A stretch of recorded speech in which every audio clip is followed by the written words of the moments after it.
നമസ്കാരം. Raf talk ഫുട്ബോളിലേക്ക് അവർക്കും സ്വാഗതം. ഈ പോക്ക് പോയാൽ ബ്രസീൽ ഇത്തവണ വേൾഡ് കപ്പ് കളിക്കാനുണ്ടാവില്ലേ?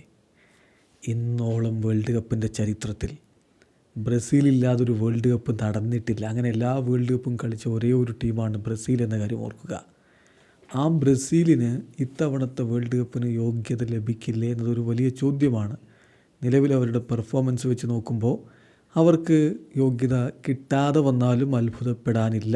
പെർഫോമൻസ് ആക്കിയേ പറ്റൂ. നിലവിൽ 6 കളികൾ കോൺമബോളിൻ്റെ വേൾഡ് കപ്പ് ക്വാളിഫയറിൽ കളിച്ചിട്ട് 2 കളി മാത്രമാണ് അവർ വിജയിച്ചത്. ഒരു സമനിലയും 3 തോൽവികളുമായിട്ട് 7 പോയിൻ്റോടെ 6ാം സ്ഥാനത്ത്. ശരിയാണ്, അടുത്ത തവണത്തെ 2026 വേൾഡ് കപ്പിന് കൂടുതൽ ടീമുകൾ കളിക്കും. അപ്പോൾ കോൺമബോളിൽ നിന്ന് 6 ടീമുകൾക്ക് നേരിട്ട് യോഗ്യത ലഭിക്കും. ഇപ്പോൾ ബ്രസീൽ 6ാമതാണ്. അവിടെ നിന്നും താഴേക്ക് പോയാലോ കാര്യങ്ങൾ കൈവിട്ടു പോകും. നിലവിലെ സ്ഥിതിവിശേഷം അത്ര ശുഭകരമല്ല. ഇപ്പോൾ സെപ്റ്റംബർ മാസത്തിലെ വേൾഡ് കപ്പ് ക്വാളിഫയർ മത്സരങ്ങൾക്കുള്ള സ്ക്വാഡ് പ്രഖ്യാപിച്ച ശേഷം മാധ്യമങ്ങളോട് സംസാരിക്കുമ്പോൾ കോച്ച് ഡൊറിവാൾ ജൂനിയറോട് അതേ ചോദ്യം ചോദിക്കുന്നുണ്ട്. അതായത് ബ്രസീലിലെ മാധ്യമപ്രവർത്തകരാണ് ചോദിക്കുന്നത്, നമ്മൾ വേൾഡ് കപ്പിൽ നിന്ന് പുറത്താവാനുള്ള സാധ്യതയുണ്ടോ, വേൾഡ് കപ്പ് കളിക്കാതിരിക്കാനുള്ള സാധ്യതയുണ്ടോ എന്ന്.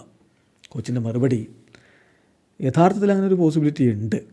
എല്ലാ ടീമിനും, ഇവിടെ കോമ്പീറ്റ് ചെയ്യുന്ന എല്ലാ ടീമുകൾക്കും സാധ്യതകളുണ്ട്. അത് ക്വാളിഫൈ ചെയ്യാനും പുറത്താവാനുമുള്ള സാധ്യതയുണ്ട്. അങ്ങനെയേ പറയാൻ പറ്റുകയുള്ളൂ.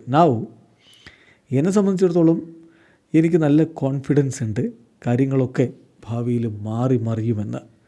ദൈവം സഹായിച്ചാൽ ഈ വർഷം അവസാനമാകുമ്പോഴേക്കും കാര്യങ്ങളിൽ നല്ല വ്യത്യാസമുണ്ടാവും. അതിനു വേണ്ടിയിട്ട് ഹാർഡ് വർക്ക് ചെയ്യുകയാണ് ഞാനിപ്പോൾ ചെയ്യുന്നത് എന്നാണ് കോച്ച് പറയുന്നത്. ഈ വർഷം അവസാനമാകുമ്പോഴേക്കെന്ന് പറഞ്ഞാൽ സെപ്റ്റംബർ, ഒക്ടോബർ, നവംബർ ഈ 3 മാസങ്ങളിലായിട്ട് 2 വീതം മത്സരങ്ങൾ, 6 കളികളുണ്ട് വേൾഡ് കപ്പ് ക്വാളിഫയറിൽ. ആ 6 കളികളും വിജയിച്ചാൽ സ്വാഭാവികമായിട്ടും ബ്രസീലിന് മുകളിലേക്ക് കയറാൻ പറ്റും. പക്ഷേ അതിന് സാധിക്കുമോ നിലവിലെ സാഹചര്യത്തിൽ എന്നുള്ളതാണ് വലിയ ചോദ്യം. ഇപ്പോൾ ഇതിനു മുമ്പ് നടന്ന 6 കളികളിൽ കോച്ച് ഡൊറിവാൾ ജൂനിയർ അല്ല, ഫെർണാണ്ടോ ഡിനീസാണ്. കഴിഞ്ഞ നവംബർ മാസത്തിൽ അർജൻറ്റീനയ്ക്കെതിരെയുള്ള കളി കഴിഞ്ഞതിന് ശേഷമാണ് ഫെർണാണ്ടോ ഡിനീസിനെ ഒഴിവാക്കിയത് എന്ന കാര്യം ഓർക്കുക. അപ്പോൾ വീണ്ടും കോൺമബോൾ വേൾഡ് കപ്പ് ക്വാളിഫയർ പുനരാരംഭിക്കുമ്പോൾ പുതിയ കോച്ചിൻ്റെ കീഴിൽ ബ്രസീൽ പഴയ പ്രതാപത്തിലേക്ക് നടക്കുമോ എന്നതാണ് ഇനി ആരാധകർ ഉറ്റുനോക്കുന്നത്.